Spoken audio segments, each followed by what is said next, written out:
What's going on, everybody? Thank you for joining me today. This is the Roaming Prepper channel, and today we're going to talk about, is this a bad idea?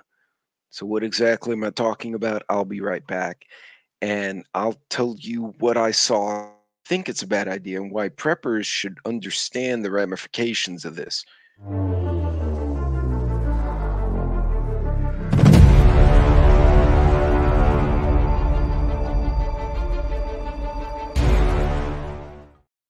Well, welcome back, everybody, and don't forget to like and subscribe if you're new to the channel. Thank you for joining me today.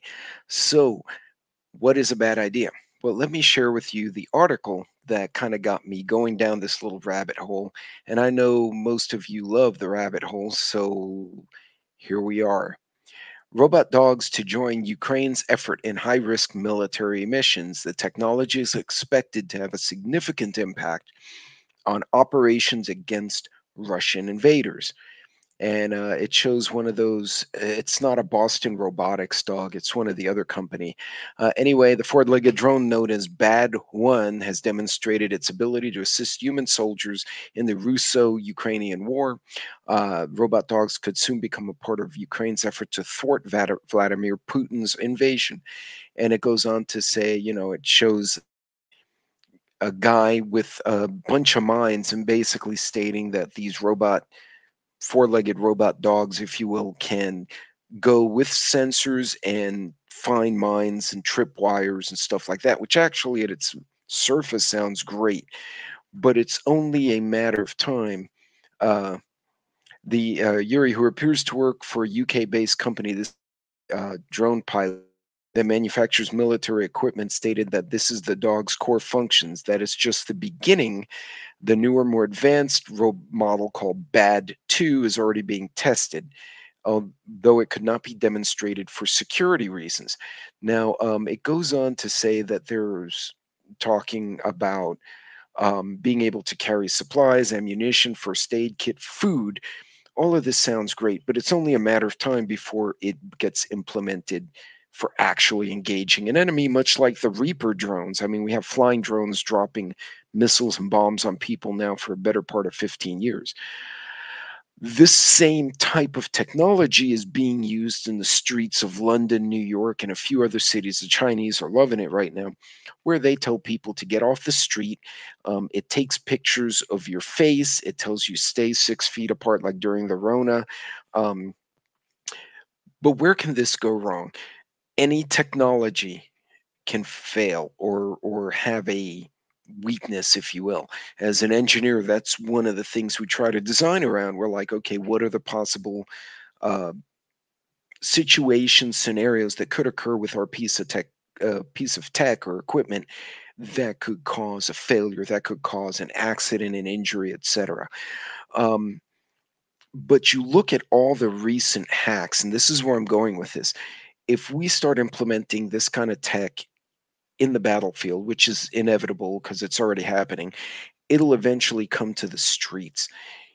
At what point does it go sideways? At what point, for instance, if say they deploy them in New York City, right? So New York has a central hub where all the drone pilots are there and they're controlling their various robot dogs and flying drones. And what if a bad actor with a really high-end computer gets into the system and decides, you know what, I'm going to command all the police dogs to pepper spray the civilians for absolutely no reason. And I'm going to crash a drone into an airliner as it's trying to take off, hijack a police drone and fly it into a plane in JFK or LaGuardia Airport. As it's trying to take off, just fly it into the engine and make the plane crash. I can see where this kind of tech can suddenly go very sideways, especially if we're talking about military applications where they may arm them. Now, there are some variations of drones that actually are tanks. It's a little track tank. For those of you who remember Short Circuit, the movie from back in the 80s, Johnny Number Five, the robot had a laser cannon, and obviously that was fictitious. But they do have one that is mounting a 249, squad weapon on it with a 200 round belt. Well, something like that running amok could be absolutely catastrophic. I'm not talking about, this. cyberdyne, Terminator type stuff. I'm talking about another human doing a bad thing. Elon Musk points this out, that his concerns with cyber technology, robotics, and tech is if the safeguards are not followed. He said it's not the technology itself; it's simply an end result. But a bad actor can use that technology to a bad end. Now, on the flip side, it can be phenomenally important if there's a place where someone is injured, but a human cannot safely get to them. This machine may be able to traverse the water because it's heavier, got legs, can traverse the terrain and get first aid equipment or food to the people in need. It's really hard to say which way this would go, but to me, taking this kind of application and turning it completely military to where it's not even being controlled, it's almost semi-autonomous with the soldier nearby, that could invite a hell of a lot of problems. And my concern is that tech will wind up in the street. In reality, it's already in the streets. We have drones, we have surveillance cameras and other things watching for crime, watching traffic, watching people in the streets.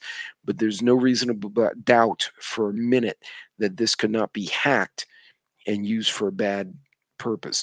For, like I said, imagine you have the 2020 riots, you have all these different groups in the street, and a hacker goes in and said, you know what, I'm going to tell all the police drones to attack that group.